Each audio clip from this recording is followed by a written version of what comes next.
D J کے ساتھ عید میلاد منائے ہوتے، گانے باجے کے ساتھ میلاد منائے ہوتے، ڈھول تاشے کے ساتھ میلاد منائے ہوتے، کیا یہودیوں کے دلوں میں اسلام پہنچتا؟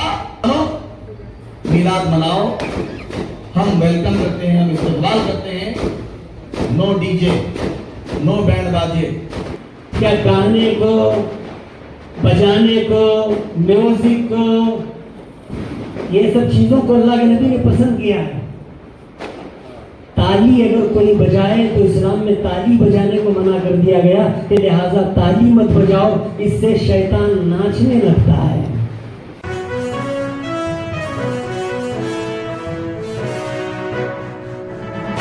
دو برائیاں جنم لیتی ہیں، ایک برائی میلاد النبی کے منکرین کی، دوسری برائی میلاد النبی میں غیر شرعی حرکات کرنے والوں کی۔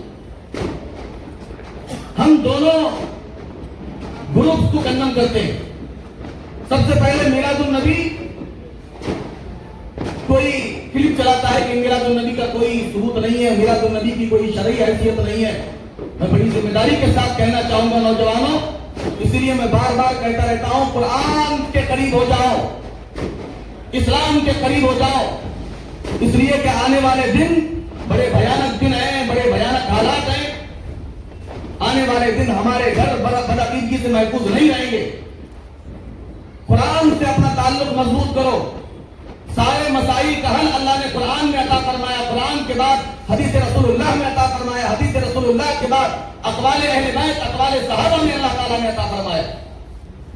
قرآن میں اللہ نے فرمایا، علماء کرام زینت اسٹیج ہیں، سورہ دوحہ کی آیت ہے، وَأَمَّا بِنِعْمَتِ رَبِّكَ فَحَدِّثْ، اپنے رب کی نعمتوں کا چرچا کرو۔ اللہ نے فرمایا اپنے رب کی نعمتوں کا چرچا کرو۔ بہت سارے لوگ کہتے ہیں کہاں لکھا ہے؟ میں بڑی ذمہ داری کے ساتھ کہنا چاہتا ہوں، قرآن شروع ہوتا ہے سورہ فاتحہ سے، ختم ہوتا ہے سورہ والناس تک۔ سورہ فاتحہ سے لے کر سورہ والناس تک سارا قرآن حضور کا میلاد نامہ ہے، حضور کا میلاد نامہ ہے۔ یہ سب چکر چھوڑو، اسلام کو سمجھو، قرآن کو سمجھو، میلاد کو اچھے انداز میں مناؤ۔ جو جتنے اچھے انداز میں میلاد کو مناتا ہے، اللہ کی بارگاہ سے اسے اتنی اچھی ہدایتیں ملتی ہے، اسے اتنی اچھی ہدایتیں ملتی ہیں۔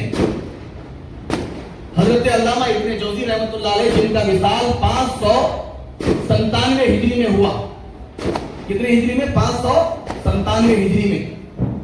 آج 1443 ہجری ہے، تقریباً 900 سال، تقریباً 800 ساڑھے 800 سال کا فرق ہے۔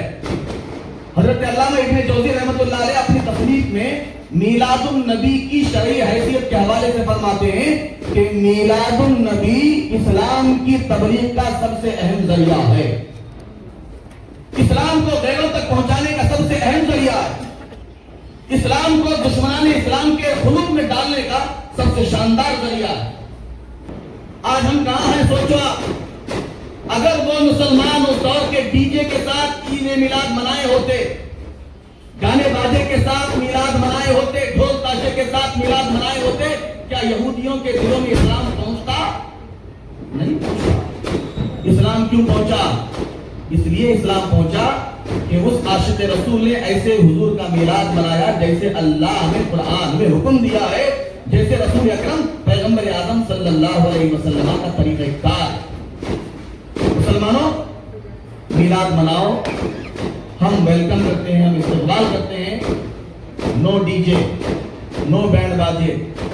ہمارے یہاں استقبال ربیع الاول کا، پہلی ربیع الاول کو جلسہ ہوا، آپ مانیں گے نہیں، نعرہ ہم نے کیا دیا؟ نعرہ ہم نے کیا دیا ہے معلوم آپ کو؟ میلاد النبی میں ڈی جے، میلاد النبی کو ڈی جے سے پاک کریں گے، میلاد النبی کو ڈھول تاشے سے پاک کریں گے، میلاد النبی کو ناچ گانے سے پاک کریں گے۔ الحمدللہ آپ تمام نوجوان ہیں، ان تمام چیزوں سے آپ بالکل پرہیز کریں۔ ایک روایت میں آپ کو بتا کر میں اپنی گفتگو کو اختتام کی طرف لے جانا چاہوں گا۔ آج ہم عاشق رسول کہتے ہیں، حضور کا خادم کہتے ہیں، حضور کا امتی کہتے ہیں، اور کہنا بھی چاہیے، لیکن ویسے بنو، ویسے بنو، حضور کا کا उम्मती जैसे बनना चाहिए हमें वैसे बनना चाहिए, हुजूर का गुलाम जैसे होना चाहिए हमें वैसे होना चाहिए। हुजूर की गुलाम की कसरत नहीं कि हम मीटिंगें करते फिरे डीजे की और पीछे से जाकर किसी लीडर को पकड़कर हम डीजे को जो है परमिशन दिलाए।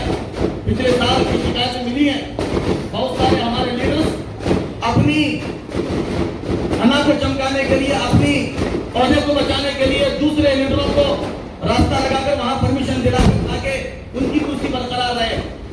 याद रखो, जो लीडर अपनी कुर्सी को बचाने के लिए गैर शरई हरकत करते हुए डीजे का इस्तेमाल लोगों में राइज करता है, खुदा की इज्जत की कसम उसे रसूलुल्लाह की लानत उसके ऊपर बरसेगी, अल्लाह उसके रसूल की लानत उसके ऊपर बरसेगी।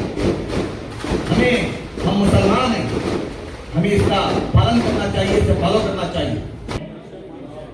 अल्लाह के नबी सल्लल्लाहु अलैहि वसल्लम की एक और हदीस मुस्लिम शरीफ की हदीस है कि मा मिन अब्दिन यस्तरीहुल्लाहु रईयतन यमूतु सुम्मा यमूतु व हुवा गाशिम रईयतिही इल्ला हर्रमल्लाहु अलैहि जन्नह। अल्लाह के नबी सल्लल्लाहु अलैहि वसल्लम ने इरशाद फरमाया कि अगर किसी के कांधे के ऊपर अल्लाह तबारक व तआला कोई जिम्मेदारी को डाला हो, वो शख्स बगैर जिम्मेदारी अदा किए हुए अगर मर गया तो अल्लाह के नबी ने फरमाया इल्ला हर्रमल्लाहु अलैहि जन्नह, लिहाजा जन्नत उसके ऊपर हराम है। जिम्मेदारी ये बड़ी बड़ी बड़ी खराब चीज है और अल्लाह ने जिम्मेदारी को डाला है। उलमा की भी जिम्मेदारी है कि इस चीज को रोकें, अवाम उन्नास की भी जिम्मेदारी है कि लिहाजा इसे रोकें। ये कोई बेहतर चीज नहीं है। बाप की जिम्मेदारी है कि बाप के फर्ज को अदा करे, माँ की जिम्मेदारी है माँ के फर्ज को अदा करे, लिहाजा मुतवल्ली की जिम्मेदारी है लिहाजा वो अपने मोहल्ले का ख्याल रखे, लिहाजा बुराई से रोके। हर शख्स की जिम्मेदारी, जिस शख्स ने भी जिम्मेदारी को उठाया है तो उनकी जिम्मेदारी है, लिहाजा वो अवाम उन्नास को इत्तला करे। लिहाजा मैं जो है ये मुबारकबादी पेश कर रहा हूँ कि अंजुमन इस्लाम ने ऐसा कदम उठाया है और अवाम उन्नास को बेदार करने के लिए जगह जगह इसकी मीटिंगें की जा रही है। ये हमारी जिम्मेदारी है। और अल्लाह के नबी सल्लल्लाहु अलैहि वसल्लम, ऐ इस्लाम के मुकद्दस शहदाद, आप गौर करके देखिए अल्लाह के नबी सल्लल्लाहु अलैहि वसल्लम ने क्या गाने को, बजाने को, म्यूजिक को, ये सब चीजों को अल्लाह के नबी ने पसंद किया है।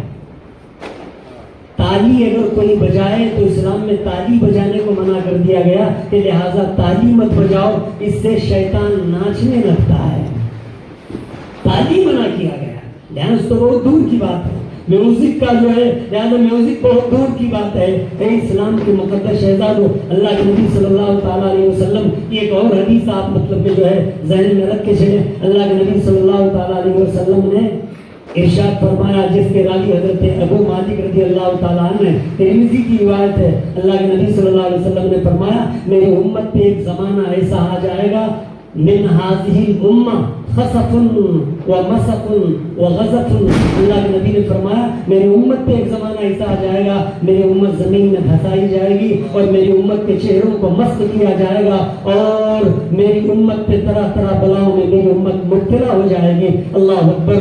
अल्लाह के नबी सल्लल्लाहु अलैहि वसल्लम इरशाद फरमा रहे हैं। लिहाजा सहाबा ने पूछा, मता ज़ालिका या रसूलल्लाह, अल्लाह के नबी सल्लल्लाहु अलैहि वसल्लम, ये किन लोगों पे होगा? अल्लाह के नबी ने फरमाया, इज़ा ज़हरतिल क़ीनात, लिहाजा नाचने वालियां और गाने वालियों जब आम हो जाएंगी तो समझ जाना वो दौर आ चुका है। अल्लाह के नबी ने फरमाया, जब म्यूजिक आम हो जाए, वो शुरीबतिल खुमूर, लिहाजा जो है शराब को हलाल समझा जाने लगे, तो लिहाजा समझ जाना कि वो दौर तुम्हारे साथ भी होने वाला है और वो दौर तुम्हारे लिए करीब है। लिहाजा मुझे भला बताओ तो सही कि क्या हो रहा है, कौम मुस्लिम कहाँ जा रही है? एक तो शराब पीती रही है, लिहाजा उसके साथ छुआ भी खेल रही है और नशेड़ी बनी हुई है, लिहाजा बुराई की तरफ राग़िब है। ऐ इस्लाम के मुकद्दस शहजादों, कसम अल्लाह की, जिस सवाब की नीयत से आपने लिहाजा निकला है, आप सवाब नहीं कमा रहे बल्कि आपने करोड़ों का गुनाह कमाया है। उन लोगों का भी गुनाह कमाया है जिन लोगों को आपने साथ रख के लेके आप चले, जिनको आपने म्यूजिक सुनाया है। अल्लाह के नबी सल्लल्लाहु अलैहि वसल्लम ने इरशाद फरमाया,